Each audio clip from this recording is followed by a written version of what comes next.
tanda de pláticas de este tercer día de eh, actividades académicas en nuestro curso de medicina interna. Y en esta ocasión vamos a tener el agrado de contar con una plática muy interesante. Esta plática está a cargo del doctor Marco Polo Macías Morales y bajo el patrocinio de Laboratorios GSK. Doctor Marco Polo es médico cirujano por la Universidad Nacional Autónoma de México con especialidad en neumología y endoscopía torácica.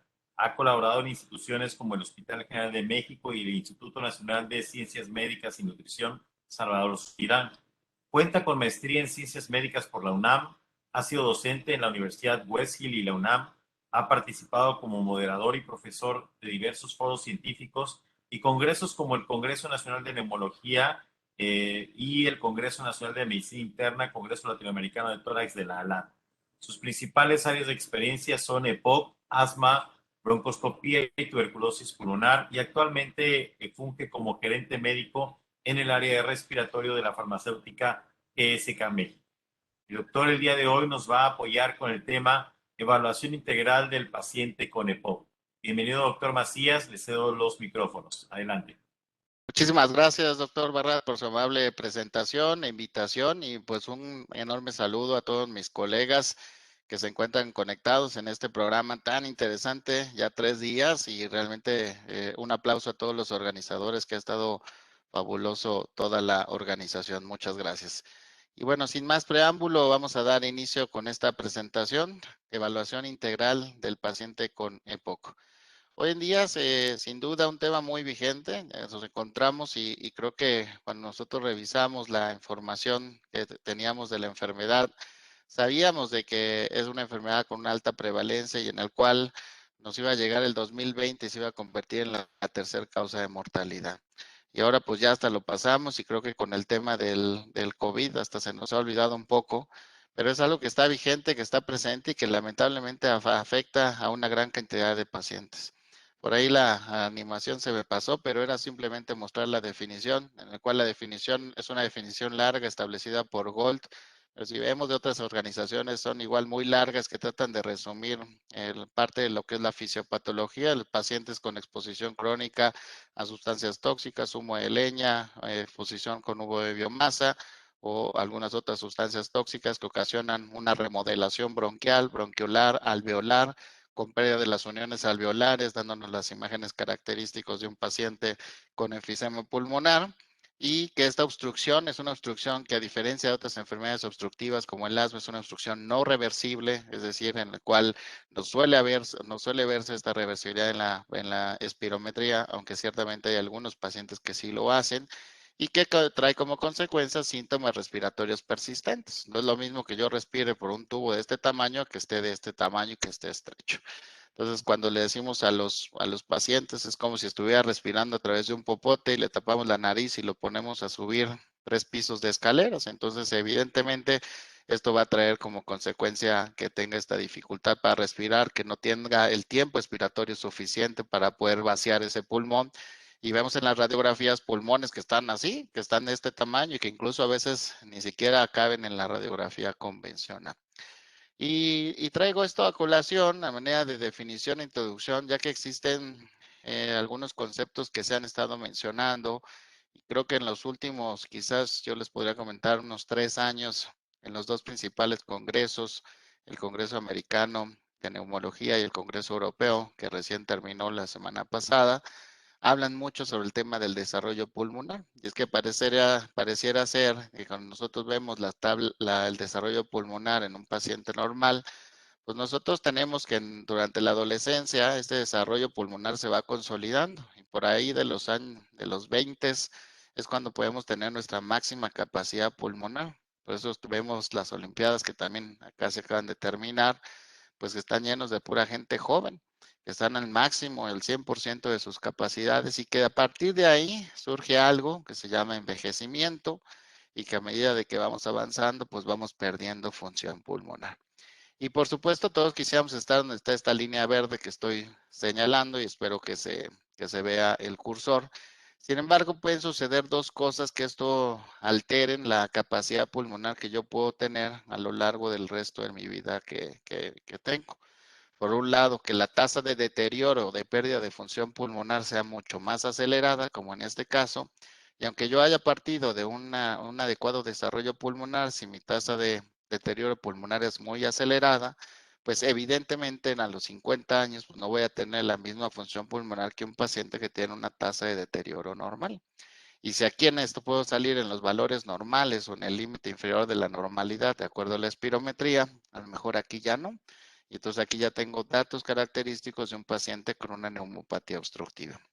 O en una situación menos ventajosa, también sabemos que existen pacientes que a lo mejor pueden no tener un desarrollo pulmonar completo por múltiples factores que sabemos que cada vez pueden tener una mayor o menor influencia en el desarrollo pulmonar. ¿Qué tanto nos afecta el vivir en una ciudad? ¿Qué tanto nos afecta la contaminación? ¿Qué tanto nos afecta el fumar? ¿Qué tanto nos afecta la alimentación, por ejemplo? Y entonces a lo mejor por diferentes razones yo no logro tener este desarrollo pulmonar y aunque tengo una tasa de deterioro pulmonar, una pendiente normal, pues evidentemente quedo en una gran desventaja en comparación con la curva en verde. Entonces, en esta curva en verde, pues sí tengo una disminución importante. Y el peor escenario es aquel paciente que ni tuvo el desarrollo pulmonar completo y además tiene una pérdida acelerada. Y es así que los pacientes pues pueden desarrollar síntomas a temprana edad. Y es que hoy se habla de POC temprano y de POC de diagnóstico temprano, sin que necesariamente implique esto un POC leve. Tradicionalmente los vemos y las definiciones dicen paciente con síntomas respiratorios y factores de riesgo de exposición, tiene más de 40 años, espirometría forzoso. Pero la realidad es que en la consulta casi siempre el promedio está por acá, por ahí de los 60, 65 años, y si vemos nosotros los diferentes estudios clínicos, nos vamos a dar cuenta que esto generalmente sucede. ¿Qué pasa por ahí? Pues que seguramente habrá muchos pacientes que anden ahí en la calle y que posiblemente tengan síntomas y que a lo mejor no quieren ir con el médico porque saben que a lo mejor les va a decir que algo está mal o porque saben que les van a decir que pues es que seguramente como tú fumas y entonces es por eso que no quieres ir porque ya sé que me va a decir el médico, entonces que tengo que dejar de fumar y yo no quiero. O el paciente que dice, no, yo soy fumador, pero yo estoy bien, a mí no me pasa nada, a mí no me falta el aire, yo tengo la tos normal nada más, ¿no? Pero esa tos normal pues no existe. La tos por definición siempre está normal y la tos tiene una explicación y generalmente en estos pacientes se obedece a este proceso de remodelación que tiene el paciente, por un lado ocasionando esta obstrucción parcialmente reversible o irreversible, parcialmente también por la producción o el incremento en la producción de moco, por la hiperproliferación de las glándulas submucosas y el crecimiento de las mismas, que hacen que la capacidad de producir moco sea mayor y entonces si el moco se acumula en la vida aérea, pues el paciente va a tener tos y va a tener ganas de poder permeabilizar esta vía aérea y entonces mientras el paciente siga pensando que tiene una tos normal y no le dé la importancia, pues ahí se van a quedar en el subdiagnóstico una gran proporción. Y esta es una data de neumólogo famoso del doctor Alejandro Casas en Colombia, en el cual más del 75% de los pacientes están subdiagnosticados. Y que la situación en nuestro país pues no es muy diferente. Parece ser que también se piensa que estamos en un 70%. Entonces, si nosotros identificamos en estos pacientes que pueden tener síntomas respiratorios, que tienen exposición a factores de riesgo, la pregunta sería, ¿todos los pacientes son iguales? Y creo que aquí tenemos muchas áreas de oportunidad. ¿Por qué razón? Porque a lo mejor será lo mismo aquel paciente que se presentó o que detonó con un solo síntoma versus aquel que tiene dos o que tiene tres. ¿Será lo mismo aquel paciente que tiene más disnea que otro que no tiene disnea? ¿Será lo mismo aquel paciente que tenga más datos de hiperinsuflación que otro que no lo tenga? Que el grado de obstrucción sea mayor, que tenga una obstrucción grave versus otro que tenga una obstrucción leve. ¿Será la misma evolución el que tenga un paciente POC porque estuvo expuesto a biomasa, como a lo mejor puede suceder en muchas partes rurales de nuestro país? Por mencionar algún estado, por ejemplo, Oaxaca, y vemos a las señoras características con su obstrucción fija de la construcción de la vía aérea por exposición crónica a biomasa, que aquel paciente que a lo mejor tuvo exposición crónica con el cigarro. Entonces hay muchas interrogantes, pero lo que sí sabemos que el EPOC es una enfermedad muy heterogénea. Es una enfermedad en la cual la expresión clínica puede ser distinta, pero sin lugar a dudas los principales síntomas que tenemos son la disnea, la tos y la producción de flema o de esputo característico, y esto va a suceder en mayor o menor grado. Y que cuando lo asociamos con los factores de riesgo identificables, al menos los conocidos, y ya hablamos un poquito de otros que se están por conociendo, pues lo obligado es poder tener una espirometría, siempre post-broncodilatador, para poder ver nosotros la relación BF1 sobre capacidad vital forzada. Recordar que si es abajo de 70, con eso establecemos el diagnóstico de obstrucción. Y esto lo vemos claramente en las gráficas de volumen-tiempo, porque cuando identificamos en el primer segundo cuánto fue lo que sacó, normalmente esto debería ser el 80%, y claramente aquí no es el 80%. Vean todo el tiempo que le tomó a este paciente poder llegar a su 100%. Entonces, en este caso, el paciente está en un 63%. Y entonces sabemos de esta manera que es un paciente con una obstrucción, y que cuando nosotros vemos el BF1 es una obstrucción que tiene el 38%, y esto lo que nos habla es una obstrucción grave, no reversible al uso del broncodilatador. El impacto de la dieta, ¿qué tan interesante será o qué tan importante? Bueno, parece ser que lo han investigado. Si bien es cierto, a lo mejor pudiéramos pensar que no es uno de los principales factores de riesgo y que esto pudiera ser para el desarrollo de la enfermedad, hoy sí sabemos que existen diferentes factores que pueden estar impactando. Y es que se reconoce que aproximadamente una mitad, un 50% de los pacientes tienen un factor de riesgo reconocido tóxico, como es el caso de la exposición, por ejemplo, al tabaquismo. Entre un 20 y un 30% de los pacientes se identifica la biomasa o la combustión. Y el resto, el otro 20, 25, 30%, ¿qué pasa? Y entonces ahí es donde podemos jugar con otros factores. Aquí se encontró una correlación positiva: entre más gramos de carne roja se consuman por semana, mayor por la probabilidad, y vean el riesgo relativo. Aquí es 1.2, lo cual lo que estamos hablando es 20% más. Aquí es 1.4, estamos hablando 40% de riesgo, 40% de riesgo más de poder tener una enfermedad pulmonar obstructiva crónica. Y el tema de la contaminación que mencioné brevemente al inicio, pues pareciera ser que tiene una relación, también una correlación positiva y negativa. En relación positiva con la posibilidad de tener EPOC. Entre mayor sea el porcentaje de exposición con partículas, en este caso PM2.5, la correlación es positiva, con un riesgo incremental de poder tener la enfermedad, y que a su vez se correlaciona inversamente con la función pulmonar que estos individuos tienen a mayor grado de exposición con agentes tóxicos, en el cual mi función pulmonar va a estar peor.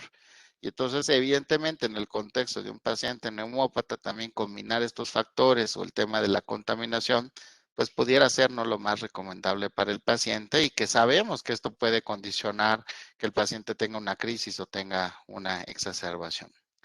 Lo cierto es que muchas veces el diagnóstico se establece de forma tardía, y el paciente llega al consultorio porque a lo mejor al inicio, pues sí, me sentía un poco fatigado, y entonces simplemente dije, bueno, pues ya es la edad, es la falta de condición física, pues ya no voy a hacer ejercicio, y entonces ya dejo de hacer mi ejercicio, dejo de caminar, dejo de ir a jugar fútbol, y entonces empiezo a sentirme que me voy sofocando, y a lo mejor estos síntomas van incrementando, y entonces ya me canso cuando subo las escaleras, y bueno, a lo mejor pues ya no las subo, mejor tomo las escaleras eléctricas o tomo el elevador.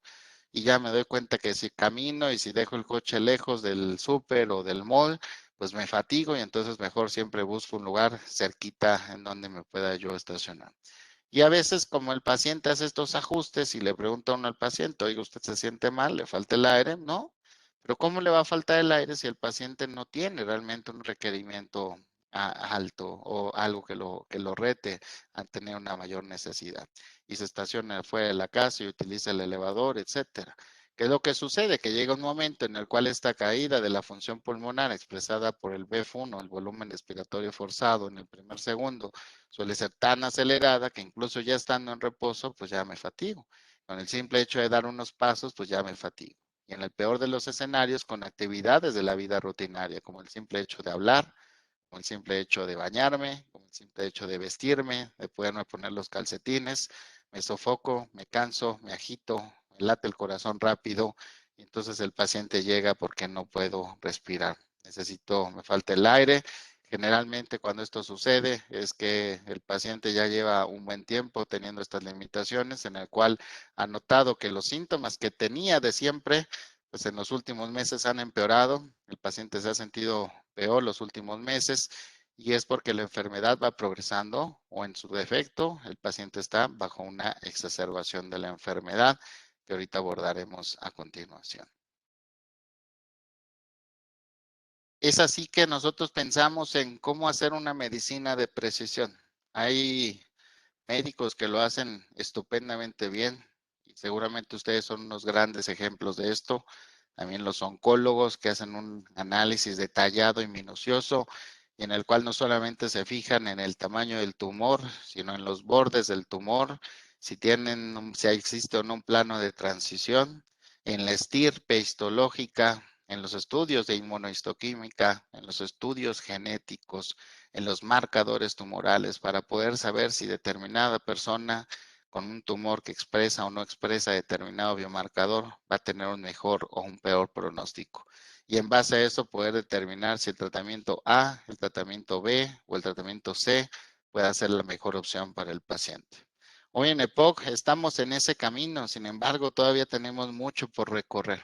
Sabemos que existen muchas cosas en las cuales nosotros tenemos que fijarnos y existen muchos tipos de paciente. Y cuando nosotros tratamos de agrupar algunas de estas características en común que comparten los pacientes, podemos encontrar los fenotipos clínicos. Y seguramente recordarán, en la universidad hablábamos a lo mejor del fenotipo del famoso paciente enfisematoso y del paciente bronquítico crónico. Aquel enfisematoso que estaba más consumido, que tenía más pérdida de masa muscular, que tenía más pérdida de masa magra, que tenía pérdida de fuerza muscular, muy delgadito, muy flaquito, con mucha disnea. Y al contrario, el otro, el bronquítico crónico, más gordito, más abotagado, con una facies más azul, más cianótico, con más tos, más productor de flema. Y entonces podemos encontrar fenotipos clínicos y características clínicas que nos permitan, con el uso de biomarcadores, el poder determinar cuál sería o no el mejor tratamiento para este paciente, en base a las características clínicas, a los fenotipos y al uso de biomarcadores.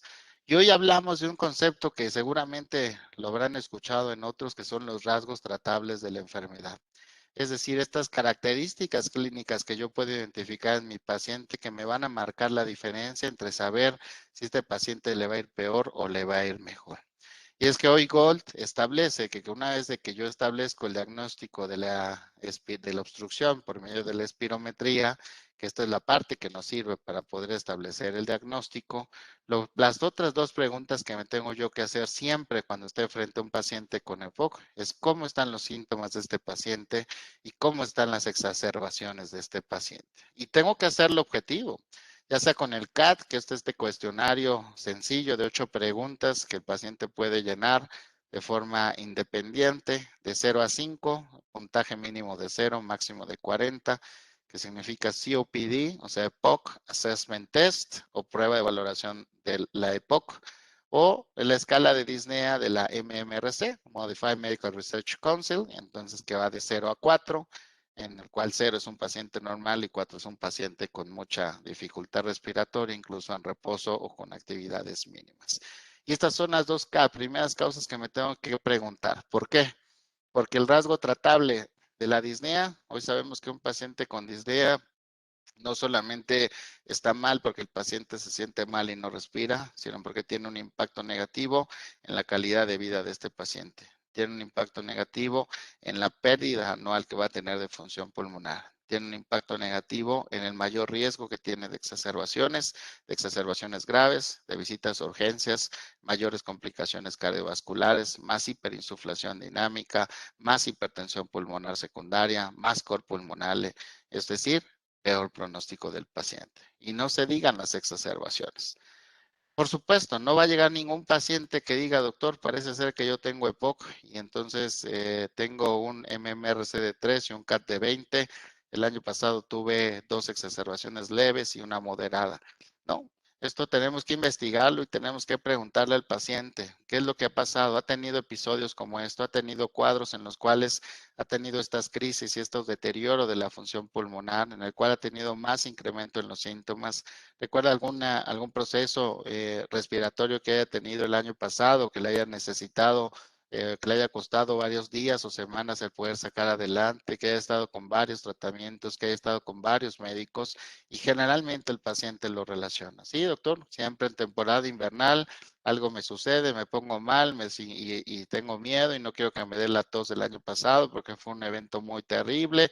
Me sentía yo muy fatigado y muy sofocado y tuve que ir como con 3 médicos, me dieron como 4 esquemas de antibiótico, estuve varias semanas y la tos no se me quitaba y pasé varios meses hasta que me pude volver a sentir mejor. Y eso es una exacerbación de época.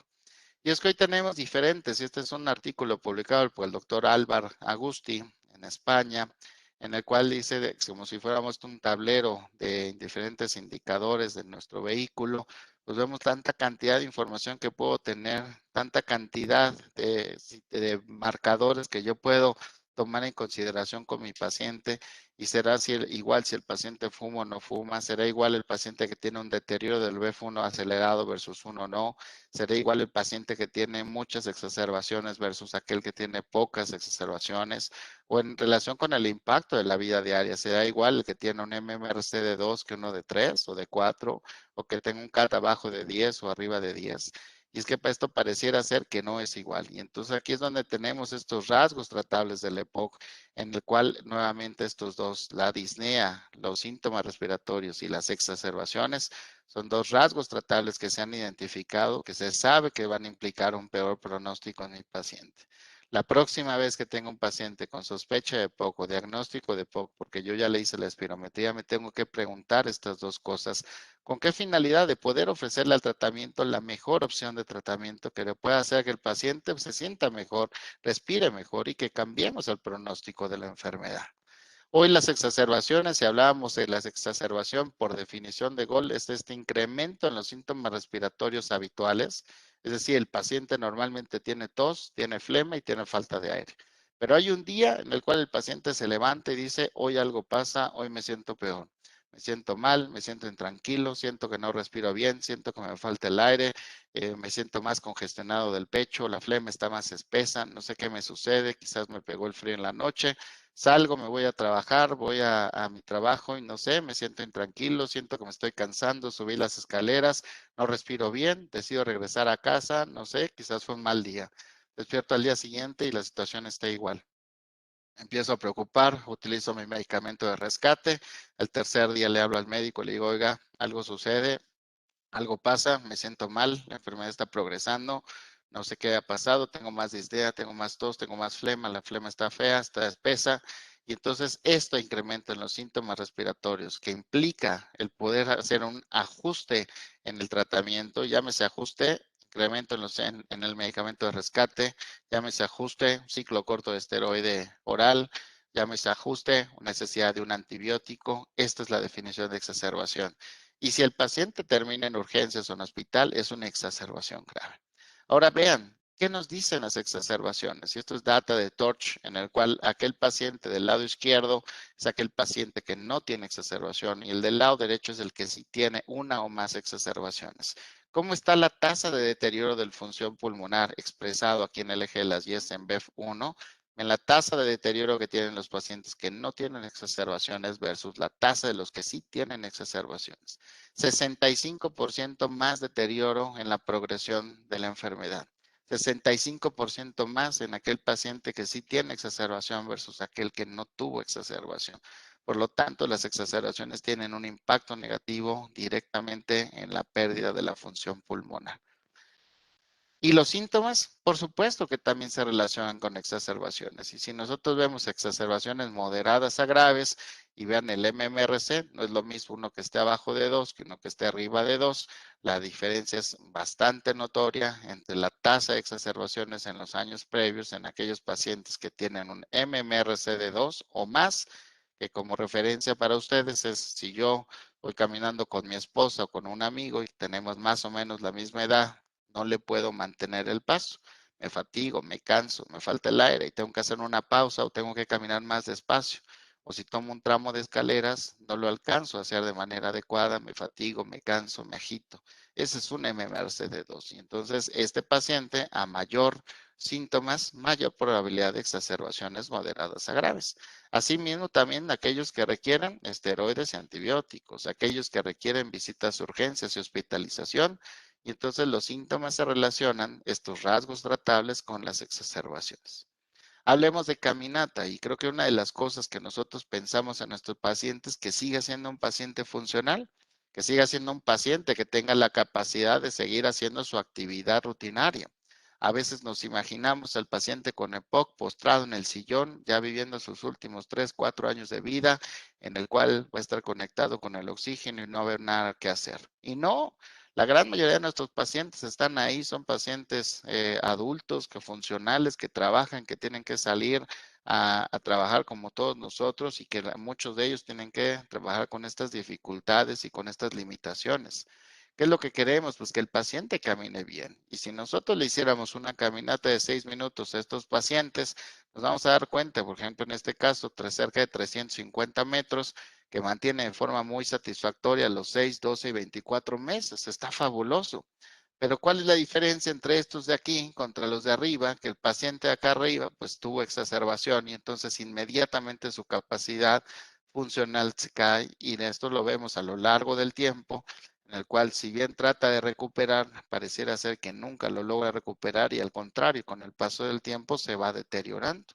Entonces, la diferencia entre arriba y abajo, pues yo diría que es independencia. El hecho de que un paciente pueda ser independiente, funcional, y que no tenga un impacto negativo y que pueda seguir trabajando y haciendo sus cosas. Y el de acá arriba es un paciente que cada vez va a ser más dependiente y va de asistencia externa y que alguien le pueda ayudar.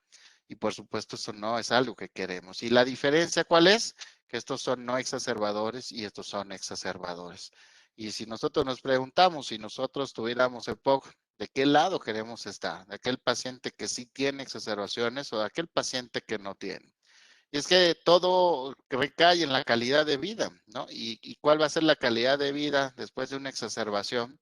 Pues generalmente es mala. Y esto sí, esto nos lo demuestra este estudio, en el cual lo miden a través del cuestionario de St. George, que por cierto lo hizo el doctor Paul Jones, que tengo el placer de conocer. Y en este estudio de St. George, que recordemos es una escala que va de 0 a 100, y entre más alto está, es peor el impacto en calidad de vida. Estos pacientes estaban exacerbados, vean en la etapa basal con puntajes arriba de 50, que son puntajes muy altos. ¿Y cómo? ¿Cuánto tiempo tiene que pasar? 4, 12, 26 semanas para que este impacto vaya disminuyendo y que a lo mejor el paciente eventualmente recupere el puntaje inicial en el impacto de calidad de vida 26 semanas. Estamos hablando de 6 meses después. Entonces, esto no es una gripita, no es una faringitis bacteriana. Una exacerbación es algo que realmente va a traer una repercusión importante en el paciente a nivel de función pulmonar, a nivel de síntomas respiratorios, a nivel de tolerancia al ejercicio y, como vemos aquí, el impacto en calidad de vida. Y por supuesto, la parte más negativa pues es el riesgo cardiovascular y el riesgo de muerte. Y esto es algo que llama mucho la atención hoy cuando nosotros pensamos en cuáles son las principales causas de muerte de un paciente con EPOC. Pues son dos, o respiratoria o cardiovascular. Y si es respiratoria, es una exacerbación.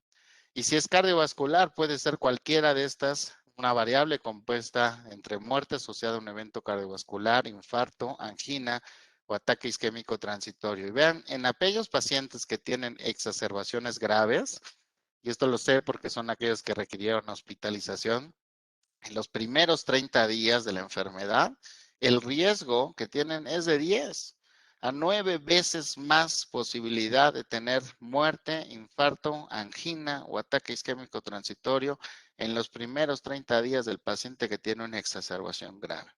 Y aquel que tiene no exacerbación grave, sino a lo mejor una exacerbación moderada, pues el riesgo tampoco está nada despreciable. O un hazard ratio de 4, es decir, cerca de 3 veces más el riesgo en los primeros días. Es algo en lo que tenemos que pensar y ya no solamente enfocarnos en el pulmón, sino el pulmón corazón, que tiene tanta relevancia y que tiene tanto impacto y en el cual sabemos y tenemos que pensar que este paciente tiene un riesgo incremental. Y es que una vez que el paciente termina en urgencias, es como nos explicamos que como en los 30, 60, 90, un año, 2 años, 3 años, el porcentaje de mortalidad de estos pacientes incrementa de forma significativa. Y es que después de una exacerbación, ya todo no es igual. Y si nosotros hiciéramos la similitud entre un paciente cardiópata, no es lo mismo el paciente que se infartó, el que antes y después del infarto. Siempre queda una huella, queda una cicatriz, queda una secuela. A lo mejor no va a quedar con el mismo FEBI ese paciente. En el caso del paciente con enfermedad pulmonar obstructiva crónica sucede algo similar. Y es por eso de que nosotros identificamos una ventana de oportunidad, porque en el momento que se presenten las exacerbaciones, lo más probable es que exista un 70% de riesgo de que los pacientes puedan presentar una segunda, una tercera, una cuarta exacerbación, y en la cual el periodo entre cada una de ellas sea cada vez menor. Es por eso que tenemos que enfocarnos. Nosotros hace unos días, escuchaba al doctor Bartolomé Celli, que es uno de los neumólogos más famosos del mundo, de la Universidad de Boston, y él decía, ¿por qué tenemos que pensar en hoy sabemos que tenemos tratamientos que nos ayudan a prevenir y a disminuir el riesgo de exacerbaciones? ¿Por qué tenemos que pensar en dejarlos en el paciente más grave o que está en la etapa más terminal? ¿Por qué no pensamos como los cardiólogos? Hoy los cardiólogos llegan y entre el mejor indicio, a lo mejor le dan su cóctel de medicamentos y se lleva su aspirina, su estatina, a lo mejor su antihipertensivo, su antiagregante, su etcétera, el medicamento que le vaya a dejar y entonces le deja prevención primaria y prevención secundaria. Sería el similitud que nosotros decimos, bueno, una vez de que se exacerbe y además de que te exacerbes mucho, es que ya te vamos a dar el medicamento que requieres. Señor, usted regrésese cuando ya venga infartado o doblemente infartado, entonces ya viene y le vamos a dar su medicamento.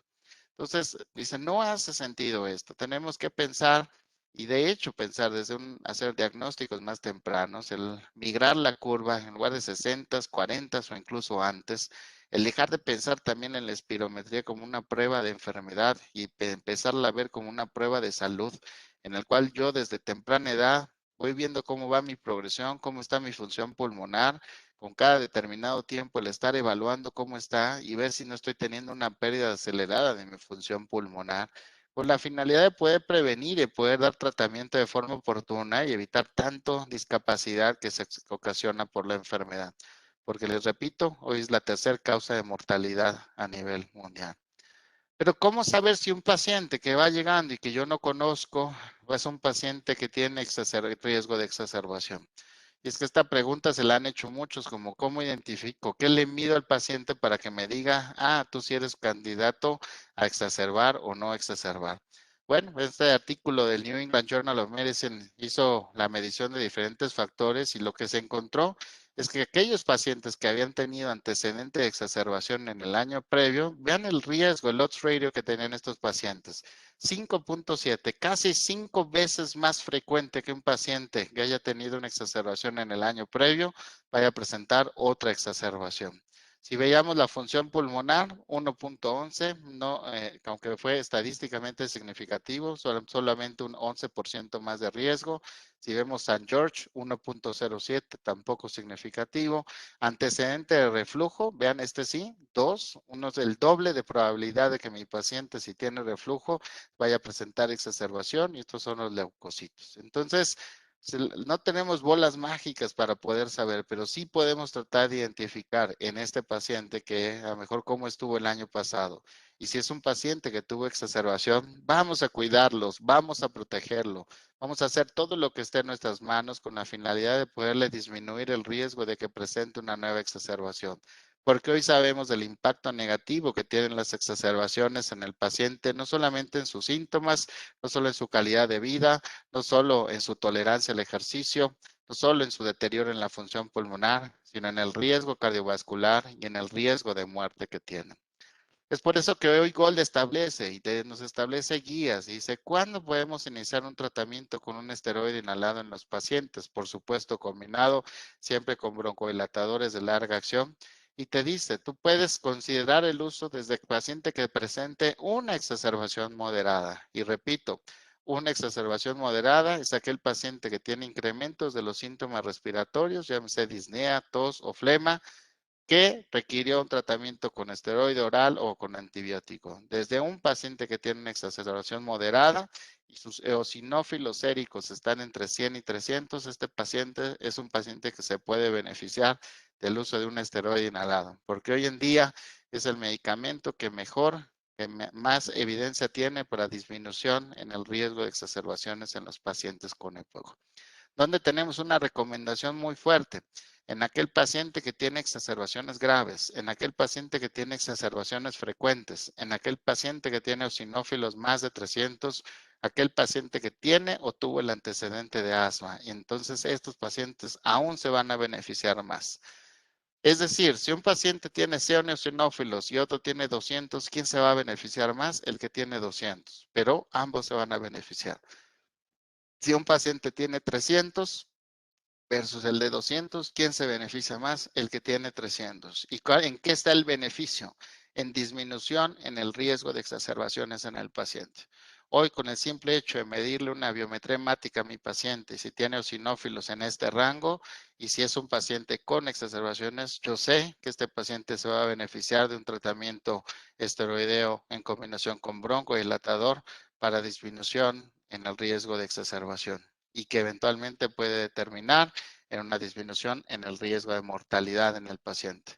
Porque hasta hace 3 años no existía ni un solo artículo, ninguna sola estrategia, ningún solo tratamiento que hubiera demostrado una reducción en el riesgo relativo de mortalidad hasta que se presentó el estudio IMPACT publicado por el doctor David Lipson en New England Journal of Medicine con más de 10,000 pacientes en el cual se compararon las 3 principales estrategias de tratamiento: triple terapia, ICS-LABA, esteroide y broncodilatador de larga acción, beta-2 agonista, o LABA-LAMA, terapia dual, anticolinérgico y beta-2 agonista de larga acción, y entonces identificó que aquellos pacientes que estaban con una triple terapia en comparación con los que estaban con una terapia dual, es decir, sin el esteroide, se demostró un riesgo de 42% de reducción en el riesgo de mortalidad en los pacientes tratados con una triple terapia.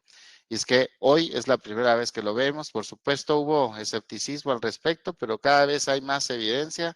Hace poco tiempo se publicó una nueva evidencia con otra triple terapia que no hay en México, que es el estudio ITOS. Y en este estudio ITOS también hay una disminución en el riesgo de mortalidad. Y es así como Gold ahora lo establece. Al inicio era más conservador, siempre Gold se trata de ser un poco más conservador con sus recomendaciones. Sin embargo, ya lo reconoce y vean, aquí está Impact y aquí está ITOS y se nos da nueva evidencia en reducción en la mortalidad en los pacientes, pacientes sintomáticos y con antecedente de exacerbaciones en el estudio Impact con más de 10,000 pacientes. Y existe un beneficio combinado del uso de triple terapia inhalada versus combinaciones con LABA-LAMA. Por supuesto, el LABA-LAMA son medicamentos estupendos, excelentes para pacientes sintomáticos, para pacientes con impacto en calidad de vida, para pacientes con limitación en la tolerancia al ejercicio. El LABA-LAMA versus una monoterapia versus un LAMA convencional, por supuesto que es mejor, pero un LABA-LAMA para reducción de exacerbaciones no es la mejor opción. 7% de disminución de exacerbaciones, y esto salió del estudio Dinagito que se hizo con tiotropio daterol. Entonces, no tenemos la mejor evidencia con terapia dual para reducción de exacerbaciones y mucho menos para reducción de mortalidad, que sí tenemos hoy con data como la triple terapia. Con esto concluyo mi presentación diciendo que hay que sospechar la enfermedad de forma temprana, tratar de buscarlo y saber que si el paciente llega y tiene factores de riesgo y yo lo noto con síntomas o lo noto con algo que no me cuadra, vamos a sospechar y vamos a pensarlo. ¿Y por qué no? Quizás empezar a hacer diagnósticos en los 40 y no en los 60. Hacer la diferencia también entre un EPOC temprano no necesariamente implica que sea un paciente con un EPOC leve. Pensar en un abordaje integral de la enfermedad, en el cual los rasgos tratables de la enfermedad, y llámese los rasgos disnea y exacerbaciones, son las 2 cosas que me voy a preguntar la próxima vez que tenga este paciente enfrente de mí. cómo está su disnea de acuerdo al CAT, cómo está su disnea de acuerdo al MMRC y si es un paciente que tiene o no tiene exacerbaciones. Cómo estuvo el año pasado, que hoy sé que es el mejor predictor de nuevas exacerbaciones. Y pensar que estas exacerbaciones se relacionan con mortalidad y que es algo que no queremos para nuestro paciente. Con esto termino mi presentación, esperando haya sido de su agrado. Este es mi correo electrónico por si ustedes están interesados en conocer más información al respecto, por si quieren que solicitar alguna bibliografía, con todo gusto, solo mándenme un correo electrónico y con todo gusto yo les proporciono la información que ustedes necesiten. Y pues muchas gracias, doctor Barrat, le cedo el micrófono. Excelente, muchas gracias. Muchas gracias por su presentación.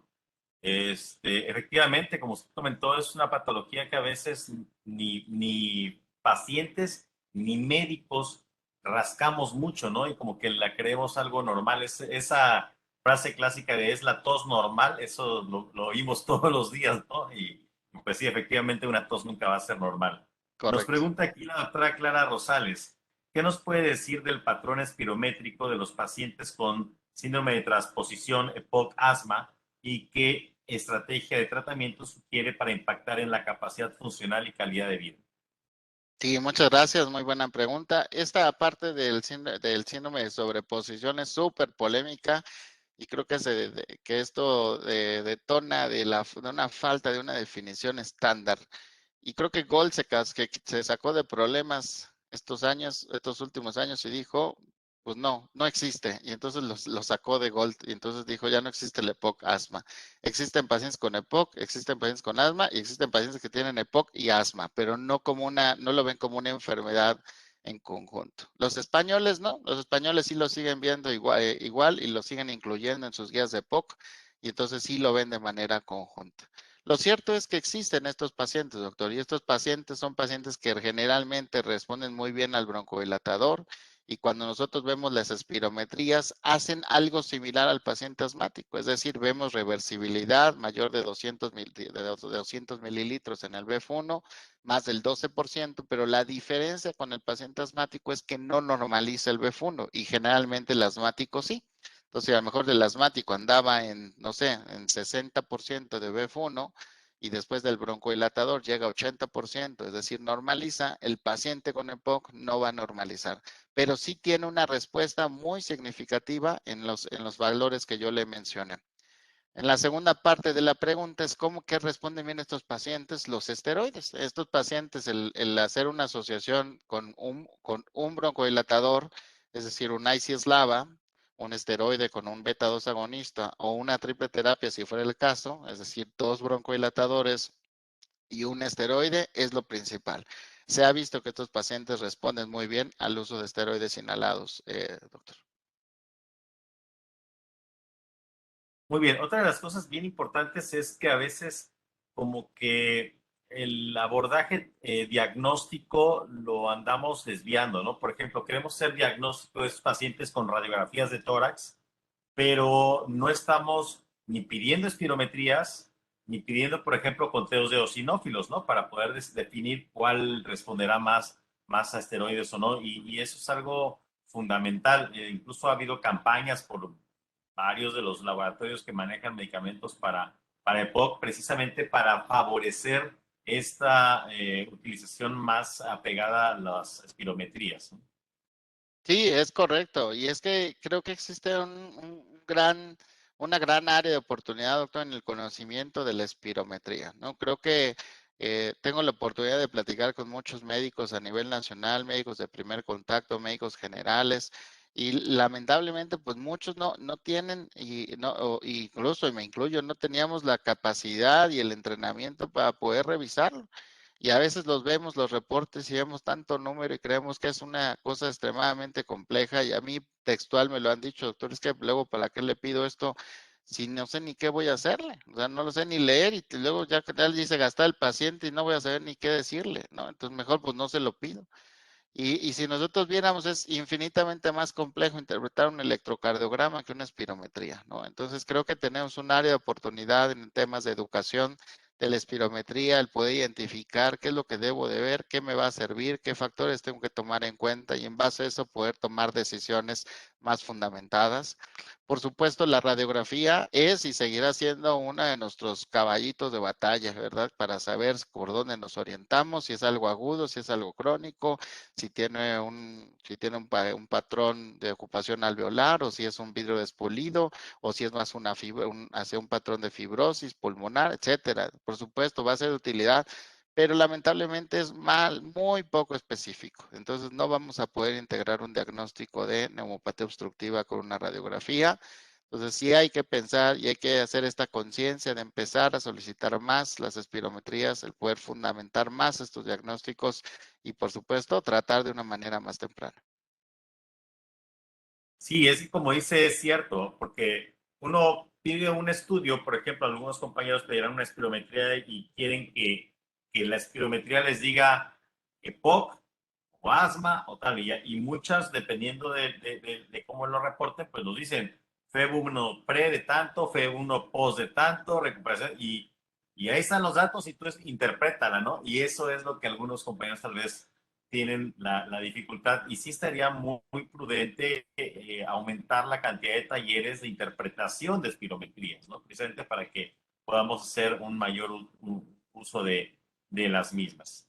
Por supuesto, sí, súper importante y aprovecho la oportunidad que veo si existe una necesidad por parte del Colegio de Medicina Interna que presiden y de hacer talleres educativos, yo con mucho gusto me doy a la tarea, tengo con mi equipo de trabajo y organizamos talleres en los momentos que sea más prudente, porque ahorita sabemos que vamos apenas en el pico de la pandemia, pero en el momento que sea más prudente y podemos organizar algunos cursos que puedan servirles a los colegas de Veracruz, ¿eh?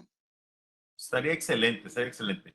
Ahora, el punto de discusión que se manejó ahorita un poquito en la plática es, por ejemplo, definir cuál es el paciente que se va con una terapia doble o con una terapia triple, por ejemplo, en caso de los pacientes que ya tienen una cantidad importante de exacerbaciones. Pero también vemos pacientes, por ejemplo, que están siendo tratados todavía, por ejemplo, con metilsantinas, o por ejemplo, pacientes con EPOC que están siendo tratados con inhibidores de leucotrienos o con inhibidores de IgE. La verdad es que a mí me genera un poquito de duda porque es que estos pacientes con EPOC, francamente establecido, están siendo tratados con terapias antialérgicas, ¿no? Por ejemplo.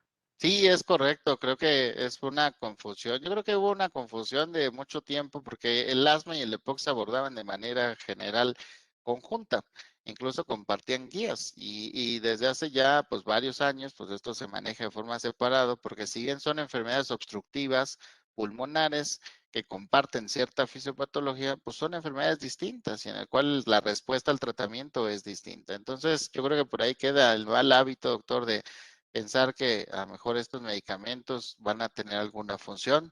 Hoy las metiljantinas sabemos que a lo mejor fue en su momento, pues no había medicamentos inhalados y entonces le daba al paciente el tratamiento con su teofilina y a pesar de las complicaciones cardiovasculares que pudiera traernos, pues bueno, no había otra cosa más.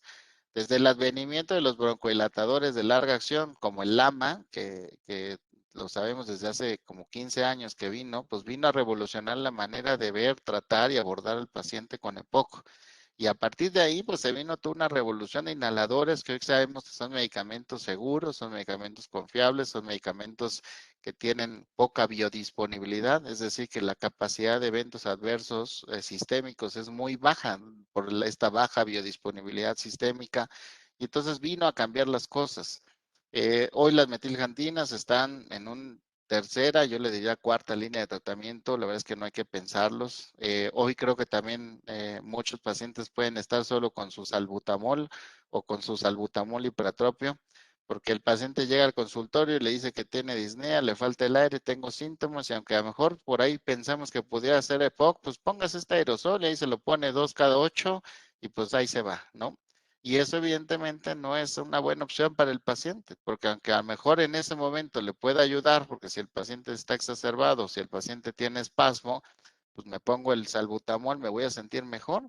Me voy a sentir mejor unas horas y después otra vez me vuelvo a sentir mal. Y entonces no le estoy yo dando nada para que este paciente pueda tener un mejor desenlace a largo plazo. No está con un tratamiento de mantenimiento. Entonces hoy hay que pensar en aquel paciente sintomático que vemos que tiene la disnea importante y que está en un MMRC de 2, de 3 o de 4, que tiene un CAT arriba de 10.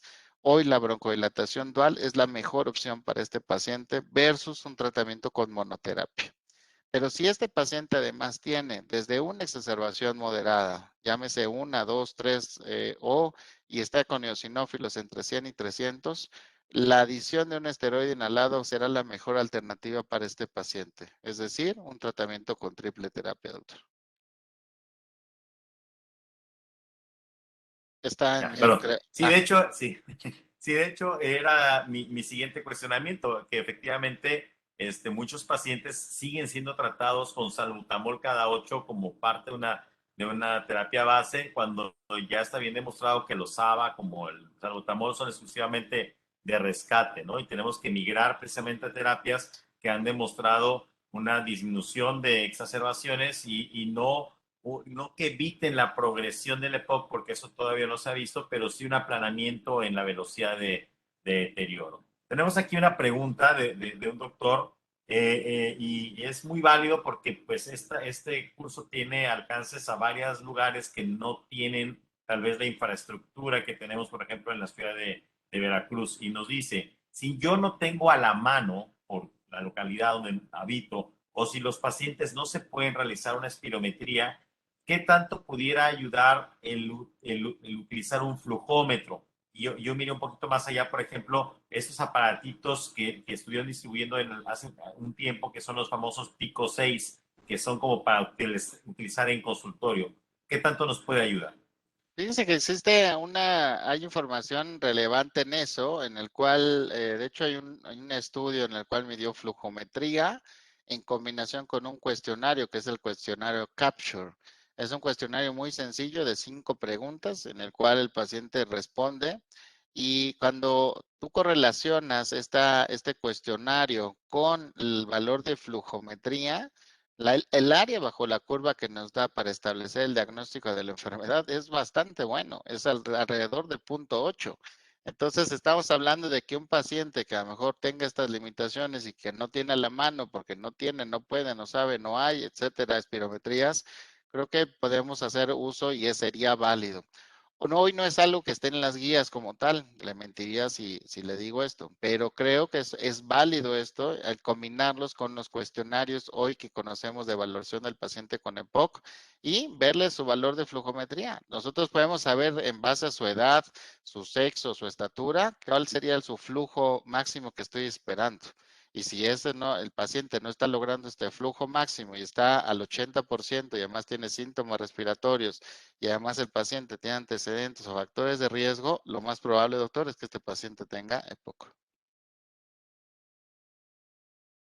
Muy bien, pues excelente, muchas gracias, doctor. Y nuevamente gracias a usted, gracias a GSK por el patrocinio y el Colegio de Medicina Interna del Estado de Veracruz. No solamente le agradece, sino le deja las puertas abiertas para futuras colaboraciones y sí vamos a tomar en cuenta esto de los talleres. Estupendo, un placer estar con ustedes, saludarlos y bueno, enhorabuena con la jornada vespertina. Hasta luego a todos. Hasta luego, excelente. Muy bien, pues tomaremos un receso de 5 minutos.